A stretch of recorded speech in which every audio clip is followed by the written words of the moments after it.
ডিসেম্বরের মধ্যেই আগামী জাতীয় সংসদ নির্বাচন অনুষ্ঠানের প্রস্তাব পুনর্ব্যক্ত করেছে বিএনপি। শুক্রবার রাতে দলটির স্থায়ী কমিটির সভায় এই সিদ্ধান্ত নেওয়া হয়। পরে বিবৃতিতে নির্বাচন নিয়ে দলীয় অবস্থানের কথা জানায় বিএনপি। এদিকে চিকিৎসা শেষে দেশে ফিরে বিএনপি মহাসচিব মির্জা ফখরুল ইসলাম বলেছেন, জাতীয় নির্বাচন নিয়ে প্রধান উপদেষ্টার বক্তব্যে হতাশ জাতি। অবাধ, সুষ্ঠু ও শান্তিপূর্ণ নির্বাচন আয়োজন করে ঈদুল আজহার একদিন আগে শুক্রবার সন্ধ্যায় জাতির উদ্দেশ্যে ভাষণ দেন প্রধান উপদেষ্টা ডক্টর মোহাম্মদ ইউনূস। বলেন, আগামী জাতীয় সংসদ নির্বাচন আগামী বছরের এপ্রিল মাসের প্রথমার্ধে যে কোনো দিন অনুষ্ঠিত হবে।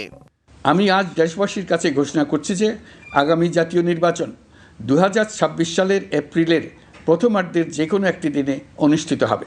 এমন ঘোষণার পর শুক্রবার রাতে বৈঠকে বসে বিএনপির স্থায়ী কমিটির সদস্যরা। লন্ডন থেকে ভার্চুয়ালি যুক্ত হন দলটির ভারপ্রাপ্ত চেয়ারম্যান তারেক রহমান। পরে এক বিবৃতিতে চলতি বছরের ডিসেম্বরের মধ্যে নির্বাচন অনুষ্ঠানের প্রস্তাব পুনর্ব্যক্ত করে বিএনপি।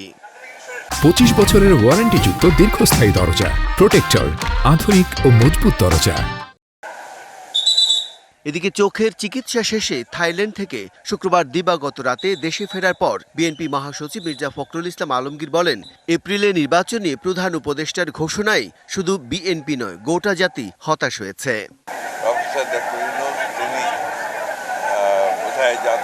ভাষণে এপ্রিল মাসের ঘোষণা করেছেন। নিঃসন্দেহে